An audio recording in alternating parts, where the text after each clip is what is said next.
didn't listen. Can you repeat the question? Sebastian Vettel memang merupakan pembalap yang cukup terkenal di F1 karena beberapa hal. Karena dia berprestasi, memiliki personality yang luar biasa, dan jogetan-jogetannya. Enggak canda ya, sebenarnya joget-jogetnya asik sih. Cuma di akhir karirnya dia cukup aktif dalam kegiatan aktivisnya mengenai human rights dan sustainability. Tapi tentunya gue nggak mau bahas itu karena gue takutnya terlalu sotoy kalau bahas begituan.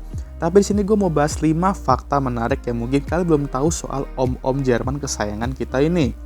Nah, ini fakta menariknya berarti fakta yang mungkin kalian belum tahu ya. Tapi kalau kalian udah tahu, ya udah gitu kan ya. Nah, cocok kan 5 fakta menarik mengenai pembalap yang menggunakan nomor 5.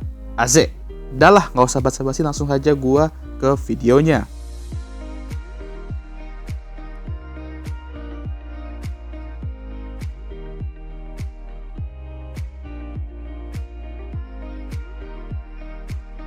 Nah, fakta nomor 1 ialah Doi itu nggak pernah menang balapan F1 ketika dia start dari bawah top 3. Iya, ini mungkin fakta yang cukup mengkagetkan buat kalian semua, karena Doi memiliki 53 kemenangan di F1, dan dari 53 kemenangan itu, dia raih semua ketika memulai balapan dari top 3. Emang cukup aneh dan biasa aja sih ya di saat yang sama gitu ya. Apalagi mengingat Max Verstappen saat ini mencoba untuk mencicipi berbagai macam posisi start untuk dia menangkan nantinya. Udah kayak Thanos nyari Infinity Stone saja ya kan.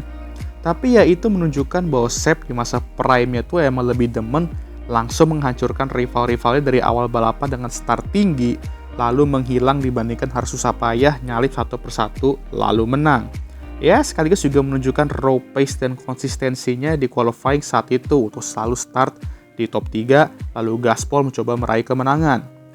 Ya ibaratnya kalau Max itu, kalau ada yang susah, kenapa harus mudah? Sedangkan Seb, kalau ada yang susah, ya carilah rute termudah daripada harus susah payah bersusah-susah. Edan, eta teh. Edun. Apa lagi tuh, Sub? Gue sendiri pun nggak tahu. Oke, lanjut. Fakta nomor 2 ialah ketika ia pertama kali memimpin klasemen F1, disitulah dia juara dunia. Bang, perasaan kita udah tahu semua lah ya soal itu. Musim 2010 kan, dimana dia memimpin klasemen untuk pertama kali di musim itu setelah balapan terakhir yaitu Abu Dhabi Grand Prix, yang berarti dia jadi juara dunia. Perasaan udah nggak menarik-narik banget lah ya, fakta itu udah sering banget juga lu bahas, dan yang lain juga pernah bahas juga gitu ya. Sabar dulu. Yang bikin menarik ialah di saat Seb memimpin klasemen saat itu setelah Abu Dhabi Grand Prix, itu nggak hanya dia memimpin klasemen F1 untuk pertama kalinya di musim 2010, tapi pertama kalinya dalam karir F1-nya. Seperti yang gue bilang di awal tadi, kan situ gue ngomong pertama kalinya dia memimpin klasemen F1. Gue nggak bilang musimnya. Di saat pembalap-pembalap yang Jordan atau pernah bersaing untuk gelar Jordan lah ya, setidaknya pernah mencicipi pucuk klasemen di awal atau pertengahan atau mungkin akhir-akhir dikit suatu musim. Ini Seb malah benar-benar balapan terakhir dia baru memimpin klasemen F1 untuk pertama kalinya. Gelo sih kata gue. Benar-benar mendefinisikan tidak penting awalnya kayak gimana, ya penting ialah akhirnya. Emang bener-bener the real late game lah ya Seb ini. Bang, bukan late game lagi nih mah. Bener-bener end game-nya ini mah. Fakta nomor 3. Seb merupakan satu-satunya pembalap yang meraih gelar Jordan lebih dari 1 kali di era V8. Ya, era V8 itu dimulai pada 2006 sampai dengan musim 2013. Dan dari 2006 sampai 2009, itu setiap Jordan-nya beda-beda. 2006 ada Fernando Alonso, 2007 ada Kimi Raikkonen, 2008 ada Lewis Hamilton, di 2009 ada Jenson Button, dan ya kita semua tahu lah ya siapa yang Jordan di 2010 sampai 2013. Ini menunjukkan kalau era V8 ini emang sekompetitif itu, apalagi di awal-awalnya ya, dan sebenarnya di akhir-akhir dimana Red Bull mendominasi ya, bisa dibilang di beberapa musim kayak 2010 dan 2012 contohnya, itu juga kompetitif banget sebenarnya.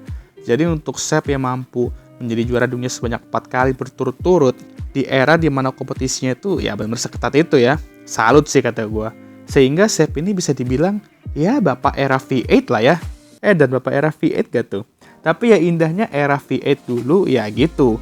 Selain mesinnya yang sangat indah untuk kita dengar bagaikan suara nyanyian Lyodra, di era itu emang persaingan itu kompetitif banget lah. Kalau era V6 mah ya gitu deh. Sangat merosakan. Fakta nomor 4 ini sebenarnya bukan soal F1 tapi masih terkait racing sih. yaitu karir juniornya. Ya, ini bisa dibilang cukup menarik dan mind-blowing banget sih. Yaitu, dia pernah meraih 18 kemenangan dari 20 balapan di Formula BMW ADAC pada tahun 2004. You serious? Seedan-edannya Max yang benar-benar mendominasi F1 dengan meraih 19 kemenangan, 10 kemenangan berturut-turut diantaranya dari 22 balapan di 2023 kemarin, atau kalau mau kita bahas Sepp sendiri, di mana dia meraih 9 kemenangan berturut-turut di paruh kedua musim 2013, performa dia di ajang Formula BMW ADAC pada 2004 itu juga bisa dibilang impresif banget sih kata gue. Ya gue tahu sih emang bukan di F1, tapi gue sendiri tuh sampai sekarang belum pernah ngelihat seseorang begitu dominan di feeder series sampai-sampai dia nyaris memenangkan semua balapan di musim itu. Karena di 2 balapan yang dia nggak menang aja, dia tuh finish di P2 loh. Bener-bener edan, dan kita harus akui juga walaupun ini feeder series, dia balapan dengan pembalap yang saat itu ya dicap selevel sama dia lah ya, untuk level dia segitu selevel lah sama levelnya. Dan ada beberapa yang nantinya itu juga balapan di F1 di grid itu. Jadi gokil sih, tapi kalau kalian merasa ada musim feeder series yang sedominan ini atau bahkan lebih edan lagi, bolehlah chat di kolom komentar. Itu sangat terbuka coy. Jangan so iya deh. Nah, fakta nomor 5, ini sebenarnya kalau kata gue ya biasa aja sih, tapi mungkin kalian ada berapa yang belum tahu dan mau tahu juga sih ya. Jadi Sepp debut di US Grand Prix 2007 kan. Di situ dia finish di posisi ke-8 dan meraih 1 poin. Ingat, waktu itu sistem poinnya masih beda sama yang sekarang. Menjadi pembalap termuda yang meraih poin saat itu juga.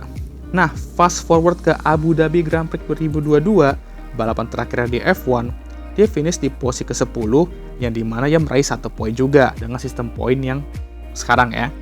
Jadi dia mengawali dan mengakhiri karirnya di F1 dengan nomor yang sebenarnya juga lumayan dekat dengan dia, 1. Karena dia sendiri pun juga meraih 3 gelar F1-nya dengan menggunakan nomor 1 itu. Jadi ya bisa dibilang dia mengawali dan mengakhiri karir F1-nya dengan cara yang cukup humble, yaitu meraih 1 poin doang. Walaupun kecil, tapi lumayan bermakna. Karena di saat itu, ya dia berada di posisi yang dapat poin aja tuh udah bersyukur banget sebenarnya. Ya walaupun di race terakhir gue rasa kita semua cukup gedek ya sama strategi Aston Martin. Itulah 5 fakta menarik mengenai Sebastian Vettel. Gimana menurut kalian? Bang, sebenarnya dalam rangka apa sih lu buat video ini? Apakah sesuatu yang besar terjadi ke Sepp kah? Ya enggak sih, jadi gue selama winter break ini bisa dibilang rada kosong gitu, nggak ada F1 ya. Jadi ya gue nonton beberapa video F1 related, dan kebanyakan itu soal Sepp. Mungkin gue juga kangen kali sama dia ya, lihat dia balapan di F1, makanya bisa gitu, kangen tiba-tiba ya. Ya selain dari itu ya emang lagi gak ada ide konten. Tapi gue harap kalian semua bisa menikmati video ini, dan kalau kalian ada pembalap yang mau gue buatin fakta menariknya, tulis saja di kolom komentar ya. Oke lah, jangan lupa like, subscribe, dan share video ini, dan jangan lupa juga untuk nyalakan lonceng notifikasi agar kalian semua tahu ketika gue ngupload video baru. Jangan lupa juga untuk follow Instagram gue. Dah ya, gue udah capek. Seperti biasa video ini akan ditutup oleh